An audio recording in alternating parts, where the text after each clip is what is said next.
দর্শক, এই যুদ্ধ পরিস্থিতি মোটেও ভালো নয় এমন কিন্তু বলছে ট্রাম্পের যেসব উপদেষ্টারা রয়েছেন। তারা এই যুদ্ধ থেকে বেরিয়ে আসার কথা বলছেন, অর্থাৎ তারা কোনোভাবেই দেখছেন না এই যুদ্ধে যুক্তরাষ্ট্র কোনোভাবে লাভবান হতে পারে।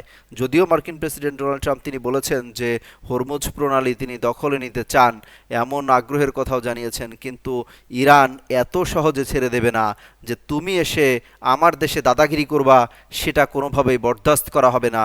ইরান কোনোভাবেই ছেড়ে কথা বলছে না, অর্থাৎ মধ্যপ্রাচ্যের যত ঘাঁটি আছে সব ঘাঁটিগুলা কিন্তু গুঁড়িয়ে দিচ্ছে একের পর এক। এই মার্কিন প্রেসিডেন্ট ডোনাল্ড ট্রাম্প তিনি খেই হারিয়ে ফেলছেন এক কথায় বলতে গেলে, যে ইরান এভাবে ঘুরে দাঁড়াবে, এভাবে কাউন্টার অ্যাটাক করবে, এটা কল্পনা করতে পারেনি কখনোই।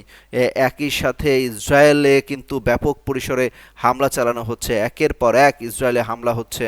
সেই হামলার দৃশ্য আমরা দেখতে পাচ্ছিলাম, একের পর এক হামলা হচ্ছে। ইরান এক চুলো পিছু হটছে না, ইরান চাচ্ছে প্রতিনিয়ত তাদেরকে একটা শায়েস্তা দিতে। অর্থাৎ ইসরায়েলের, দর্শক আপনারা দেখতে পাচ্ছেন স্ক্রিনে, ইসরায়েলে কিভাবে একের পর এক মিসাইল এসে পড়ছে দিনে দুপুরে প্রকাশ্যে। ইসরায়েলের আমরা আন্তর্জাতিক গণমাধ্যমের বরাত দিয়ে ফুটেজ আমরা পেয়েছি, সেখানে বলা হচ্ছে যে আন্ডার কনস্ট্রাকশন এরকম একটি জায়গায় কিন্তু হামলা চালানো হয়েছে, অর্থাৎ যে ইসরায়েলের প্রতিটি ভূখণ্ডে হামলা চালানো হচ্ছে। এখান থেকে সাধারণ ইসরায়েলিদের তোপের মুখে পড়েছেন বেনিয়ামিন নেতানিয়াহু। বলা হচ্ছে যে কোনোভাবেই ইসরায়েল এখনো যুদ্ধ চায় না। এই যে কয়েক মাস পরপরই যে যুদ্ধ পরিস্থিতির দিকে নিয়ে যাওয়া হচ্ছে, বিশেষ করে যুক্তরাষ্ট্র দেশে দেশে যে যুদ্ধ পরিস্থিতি লাগিয়ে রাখছে, সেটি আসলে এই ইসরায়েলকে দিয়েই সেই ফায়দা লোটার চেষ্টা করছে। কেন ইরানকে টার্গেট করা হলো, বিশেষ করে যদি বলা হয় যে মধ্যপ্রাচ্যে কিন্তু এই যুদ্ধ পরিস্থিতি দীর্ঘদিন ধরেই লেগে আছে, কয়েকদিন পরপরই যুদ্ধ পরিস্থিতি হয়। কিছুদিন আগে ভেনেজুয়েলার প্রেসিডেন্ট নিকোলাস মাদুরোকে ফিল্মি কায়দায় একটি দেশের সরকার প্রধান কীভাবে তুলে নিয়ে আসেন, সিনেমাটিক স্টাইলে কিন্তু মার্কিন প্রেসিডেন্ট তুলে নিয়ে আসেন।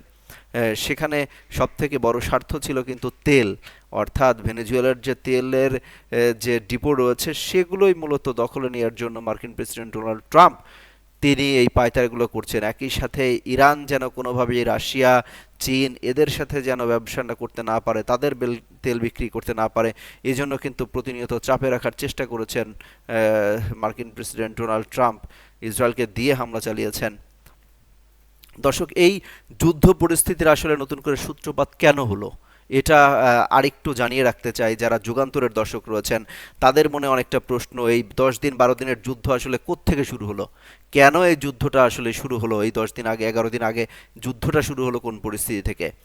মূলত যুক্তরাষ্ট্র এবং তাদের মিত্ররা বরাবরই অভিযোগ করে আসছে যে ইরান ইরান তাদের পরমাণু যে কর্মসূচি রয়েছে সেটি আন্তর্জাতিক আইন অমান্য করেই পরমাণু কর্মসূচি কার্যক্রম চলমান রেখেছে।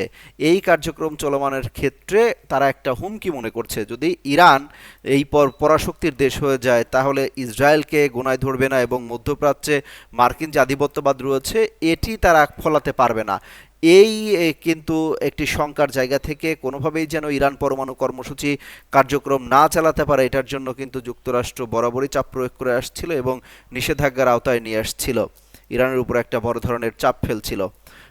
সেই জায়গা থেকে যুক্তরাষ্ট্র বলছিল যে তোমাদের পরমাণু কর্মসূচি থেকে সরে আসতে হবে এবং 3টি যে প্রধান পরমাণু কর্মসূচি রয়েছে সেগুলো ধ্বংস করে ফেলতে হবে এবং পরমাণু অস্ত্র বানানোর জন্য যে রাসায়নিক প্রয়োজন ইউরেনিয়াম, সেই ইউরেনিয়াম যা মজুদ আছে সেটি আমাদের হাতে তুলে দাও, অর্থাৎ যুক্তরাষ্ট্রের হাতে তুলে দিতে বলেছে যে তোমাদের মজুদকৃত ইউরেনিয়াম আমাদের হাতে তুলে দাও। একই সাথে তোমাদের যে পরমাণু কর্মসূচি রয়েছে 3টি সেগুলো ধ্বংস করে ফেলো, তারপরে তোমাদের সাথে আলোচনায় বসবো, তোমাদের নিয়ে কি করা যায়, তোমাদের শান্তি কিভাবে প্রতিষ্ঠিত হয় সেটা আমরা দেখব, চলবো। কিন্তু কমে ছেড়ে দেওয়ার পাত্র নয় ইরান। বলেছে যুক্তরাষ্ট্রের সাথে কোনো শর্ত নিয়ে কোনো প্রকার বৈঠকে বসা চলবে না, তুমি যুক্তরাষ্ট্র কি করবা আমি দেখে নিব। কোনোভাবেই মাথা নত করতে রাজি নয় ইরান, তোমাকে আমি দেখে নিব। ইরান যেন এমন পণ করেই নেমেছিল, পরবর্তীতে মাসুলও দিতে হয়েছে যুক্তরাষ্ট্রের সাথে টক্কর দেওয়ার। 28 ফেব্রুয়ারি রীতিমতো হামলা চালিয়ে আয়াতুল্লাহ আলী খামেনি, ইরানের সর্বোচ্চ নেতা, তাকে কিন্তু হত্যা করা হয়েছে। অর্থাৎ এরা আয়াতুল্লাহ আলী খামেনিকে হত্যার মধ্য দিয়ে এবং বেশ কয়েকজন জেনারেলকে হত্যার মধ্য দিয়ে কিন্তু এই যুদ্ধ পরিস্থিতিটা শুরু হয়। মার্কিন প্রেসিডেন্ট ডোনাল্ড ট্রাম্প একটা আলটিমেটাম দিয়েছিলেন, অর্থাৎ 19 ফেব্রুয়ারি তিনি 15 দিনের আলটিমেটাম দিয়েছিলেন। বলেছিলেন এই 15 দিনের মধ্যে তোমরা যদি সমঝোতার মধ্যে আসো, চলো, তাহলে আমি তোমাদেরকে ছেড়ে দিতে পারি বা তোমাদের নিয়ে আলোচনায় বসতে পারি, শান্তি হতে পারে। কিন্তু তোমরা যদি না মানো তাহলে কঠোর পদক্ষেপ নিতে বাধ্য হবে যুক্তরাষ্ট্র। ঠিক এই আলটিমেটাম, 15 দিনের আলটিমেটাম দেওয়ার 7 দিনের 8 দিনের মাথায় 10 দিনের মাথায় আয়াতুল্লাহ আলী খামেনিকে কিন্তু হত্যা করা হয় এবং হামলা চালানো হয়। এরপরে ইরান আসলেই জানায় যে তাদের দেয়ালে পিঠ ঠেকে গেছে, কোনোভাবেই তারা আর ছাড় দিতে রাজি নয়। এরপরে হামলা শুরু হয় একের পর এক। মধ্যপ্রাচ্যের যত ঘাঁটি রয়েছে সেসব ঘাঁটিগুলোতে একের পর এক হামলা চালানো হচ্ছে। পরবর্তীতে একের পর এক কিন্তু হামলা চালানো হচ্ছে মধ্যপ্রাচ্যের ঘাঁটিগুলোতে, অর্থাৎ ইরান একসাথে ইসরায়েলে হামলা চালাচ্ছে, মধ্যপ্রাচ্যের মার্কিন ঘাঁটিগুলোতে হামলা চালাচ্ছে। কোনো প্রকার সহায়তা, কোনো প্রকার সুবিধা, কোনো প্রকার কিন্তু সহযোগিতা পাচ্ছে না আরব বিশ্বর যেসব রয়েছে, দেশগুলো রয়েছে, বিশেষ করে সৌদি আরব, কাতার, কুয়েত, ওমান, বাহরাইন, সংযুক্ত আরব আমিরাত, কারোর কোনো সহযোগিতা কিন্তু পাচ্ছে না। একাই লড়ে যাচ্ছে অনেকটা। বিশেষ করে রাশিয়া কিছুটা সমর্থন জুগিয়ে যাচ্ছে যে এই যুদ্ধ কোনোভাবেই চলতে পারে না। যুক্তরাষ্ট্র এবং ইসরায়েল যেভাবে হামলা চালিয়েছে তা নজিরবিহীন, এটি আসলে অবৈধ।